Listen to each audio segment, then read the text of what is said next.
ఏ రంగం తీసుకోండి, ఏ ప్రొడ్యూస్ చూసుకోండి. మేము నాకు బాగా గుర్తు 2019లో అధికారంలోకి వచ్చి ప్రమాణ స్వీకారం అయిన తర్వాత ఫస్ట్ డే జగన్మోహన్ రెడ్డి గారు నన్ను పిలిచారు అగ్రికల్చర్ మినిస్టర్ గా. పిలిచి 2 టాస్క్లు ఇస్తున్నాను మీకు. ఒకటి టొబాకో ధరలు పడిపోకుండా చూడాలి, 2 ఆయిల్ పామ్ ధరలు పెంచాలి అని చెప్పినప్పుడు మేమేం చేసాము, స్వయంగా నేనే ఆ గుంటూరులో టొబాకో బోర్డులో మీటింగ్ పెట్టాం. మీటింగ్ పెట్టి ఆ మీటింగ్ కి ఎవరైతే బయ్యర్స్ ఉంటారో వాళ్ళని, రైతుల్ని, రైతు సంఘాలని అందరినీ పిలిచి, టొబాకో బోర్డు అధికారులు కూడా పిలిచి అక్కడ కూర్చోబెట్టి మీటింగ్లు పెట్టి ఆ మీటింగ్ లో దాని ధరలు పెరిగేటట్టుగా డెసిషన్లు తీసుకున్నాం. ఆ తర్వాత కోవిడ్ వచ్చిందనే పేరుతో టొబాకో ధరలు పడగొడితే ఆ రోజు జగన్మోహన్ రెడ్డి రోటే చెప్పారు, ప్రభుత్వం ద్వారా కొనేద్దామని చెప్పారు. మేము అందరం ఆశ్చర్యపోయాం ఆ మీటింగ్ లో. ఎలా కొంటాము, కొనడానికి ఉన్న మనకున్న ఇన్ఫ్రాస్ట్రక్చర్ లేదు అని అంటే, లేదు కొనాల్సిందంటే విత్ ఇన్ 48 hours కొనుగోలు చేశాం. ఆ రోజు కొనుగోలు చేసినప్పుడు ఇవాళ సీఎంఓ సెక్రటరీగా ఉన్న ప్రద్యుమ్న గారు కమిషనర్, ఆయన తెలుసు, కావాలంటే ప్రభుత్వాన్ని కనుక్కోమనండి. ఇవాళ ఏమైంది, టొబాకో ఆ రోజుకి ఈ రోజుకి పొగాకు రైతులు పడిపోయి కొనే దిక్కు లేక రైతులు రోడ్ల మీదకి వచ్చి అల్లరి చేసే పరిస్థితి, బాధపడే పరిస్థితి, ఆందోళన చేసే పరిస్థితి వచ్చింది. అదేవిధంగా శనగ రైతులు, అదేవిధంగా మొక్కజొన్న రైతు అయితే మీకు తెలుసు 2400 రూపాయల వరకు కొనాల్సిన మొక్కజొన్న 1600కి 1650కి కొంటూ ఉంటే తెగనమ్ముకోలేక ఏం చేయాలో తెలియక ఇవాళ చాలా దారుణమైన ప్రజల్లో మొక్కజొన్న రైతులు ఉన్నారు. అదేవిధంగా శనగ రైతు, ఏ రైతులు కలపండి, ఫలానా రైతాంగానికి మేము మేలు చేసామని చెప్పి బల్లగుద్ది మాట్లాడగానే కెపాసిటీ వాళ్ళకుందా?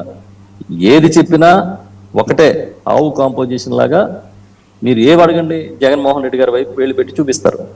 జగన్నామ స్మరణ ఆయనదే తప్పు అన్నట్టుగా, ప్రభుత్వాందే తప్పు. తాజాగా కోమటిరెడ్డి వెంకటరెడ్డి గారు చేసినటువంటి ఆ కామెంట్ ఏదైతే ఉందో 40% మాత్రమే ధాన్యం కొనుగోలు చేశారని, దాని మీద కూడా ఎక్కడ కిమ్మనట్లేదండి. ఎందుకంటారు సార్, కదా అప్పుడు అధికారిక లెక్కలు చెప్తాయి. ఇప్పుడు ఏమన్నా మాట్లాడితే బాగా ఎక్కువ నోరున్న వ్యవస్థని నడుపుతున్నారు, మీడియా వాళ్ళ చేతిలో ఉంది, సోషల్ మీడియా విస్తృతంగా ఉంది. దాని తోడు విరుచుకుపడే నాయకులు చాలా మంది ఉన్నారు ఆ పార్టీలో. క్యారెక్టర్ అసాసినేషన్ చేస్తారు, కేసులు పెడతారు. ఏదైనా అడుగుతుంటే ఈ మధ్యన ప్రెస్ మీట్లు పెట్టిన మీద కూడా కేసులు పెట్టే కార్యక్రమం చేస్తున్నారు. ప్రెస్ నోట్లు రిలీజ్ చేసిన దాని మీద కూడా కేసులు పెడుతున్నారు. ఏదో మొత్తం ఒత్తిడి చేసి అణగదొక్కి బలవంత పెట్టి ప్రజల గొంతులు నొక్కి బతుకుదామనే ప్రయత్నం చేస్తున్నారు తప్ప అంతమంది ఏం కనిపించట్లే.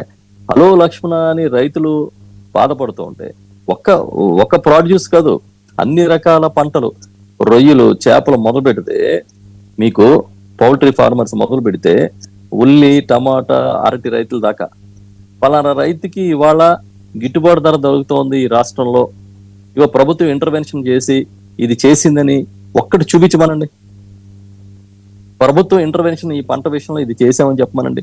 ఆ రోజు జగన్మోహన్ రెడ్డి గారు సంవత్సరానికి 3000 కోట్ల రూపాయలు ఇంటర్వెన్షన్ ఫండ్ పెట్టి ఆక్వా రైతుల సమస్య విషయంలో జగన్మోహన్ రెడ్డి గారు తీవ్ర స్థాయిలో ఉద్యమిస్తా ఉన్నారు కదా సార్, ప్రభుత్వం దిగొస్తుందంటారా?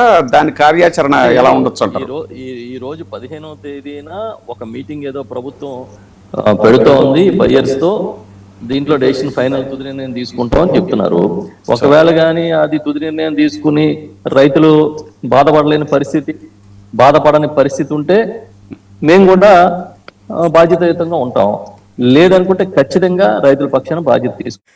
కాదే నాకున్న బేసిక్ నాకు కొంచెం ఈ స్పోర్ట్